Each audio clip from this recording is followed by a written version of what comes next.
Dr. Jason Wang is the director of the Center for Policy Outcomes and Prevention at Stanford University. Now, he says the use of disinfectant sprays helps people psychologically, but has no real benefit.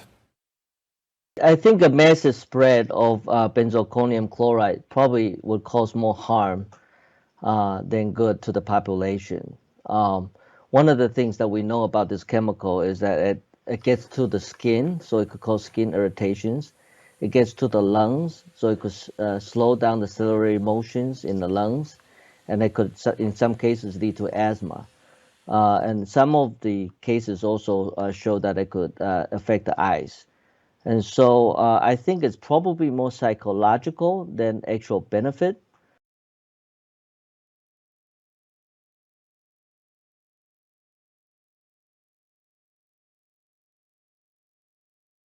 So plasma is essentially the clear part of the blood. And what we're doing is using what's called convalescent plasma. And convalescent plasma is plasma taken from donors that were previously sick with COVID-19, but have now recovered from the disease. And the idea is that that plasma may have parts of the immune system, like antibodies, against the COVID-19 virus that could potentially help patients that are currently sick with COVID-19. It was used in the 1918 flu outbreak. It was used in the Ebola outbreak. It was used in the previous SARS outbreak, in the MERS outbreak. And there are limited reports of its effect.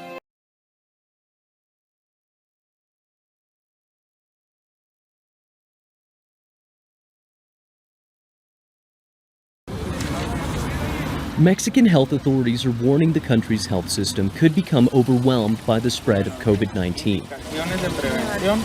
This week, Mexico's deputy health minister called for a voluntary 30-day isolation period and declared a national public health emergency. In Brazil, concerns are growing that public health services could collapse by the end of April as the number of COVID-19 infections continues to grow. Authorities in Rio have begun repurposing schools and event spaces to tend to the most vulnerable, like the city's homeless population. In Latin America, calls for self-isolation as the best defense against COVID-19 are intensifying. In Cuba, a lockdown is in effect until at least the end of April, and only citizens or foreign residents are being allowed into the country.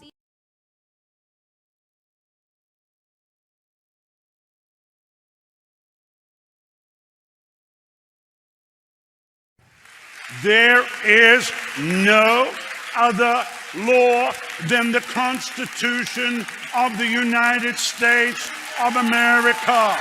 On Sunday, worshippers packed into the river at Tampa Bay Church despite health warnings, strict social distancing guidelines, and an order to close all but essential services. Its pastor, Rodney Howard-Brown, received several warnings from police before he was arrested on Monday. The authorities say his actions are a reckless disregard for human life. Shame on this pastor, their legal staff, and the leaders of this church for forcing us to do our job. That's not what we wanted to do during a declared state of emergency. The church says its building is sanitized and they kept worshippers apart. But their live stream of Sunday's service shows people breaking guidelines meant to prevent the spread of the coronavirus.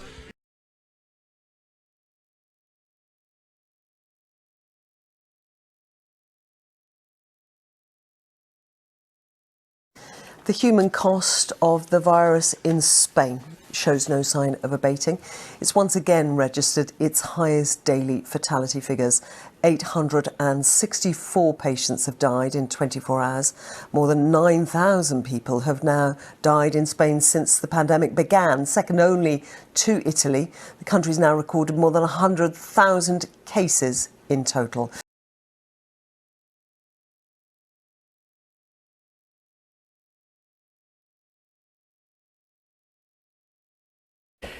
Now, China's decision to lock down the city of Wuhan, the epicenter of the COVID-19 outbreak, may have prevented more than 700,000 new cases. That's according to research published today in the journal Science.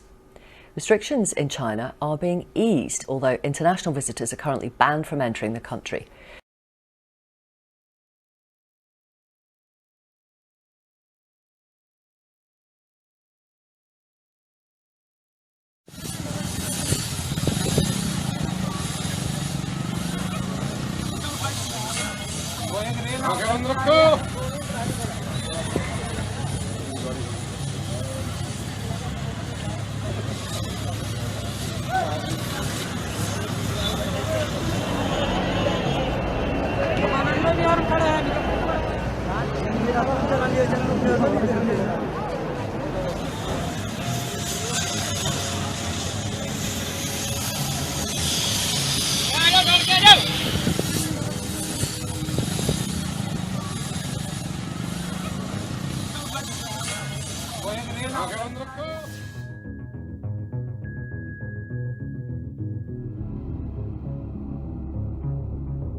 Now, there's plenty to talk about here with Pauline Hanson, with James Morrow and with Gary Hardgrave. Now, I know that this has popped up in other spots, but I want to share with everyone here a bloke from the World Health Organization doing an interview on Taiwanese television, I think that it is, or sorry, Hong Kong television. The subject of Taiwan comes up, and then suddenly the internet connection doesn't work. Roll the tape.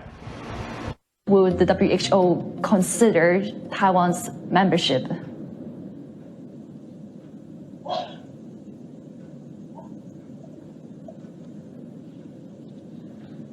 Hello? I'm sorry, I can't hear. I couldn't hear your question. Okay, yeah. Let me repeat the question. No, that's okay. Let's move to another one then. Right.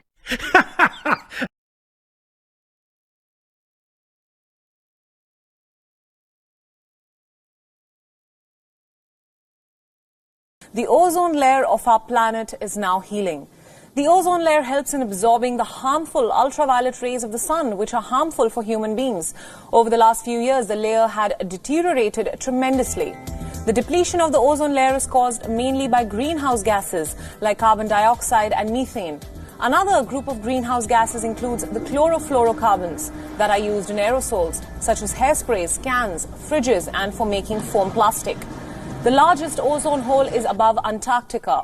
Now, a recent study shows that the ozone layer seems to be recovering because of the Montreal Protocol, which was signed by 197 countries in 1987 to minimize the use of ozone-depleting substances. It was the first treaty in the history of the United Nations to achieve universal ratifications.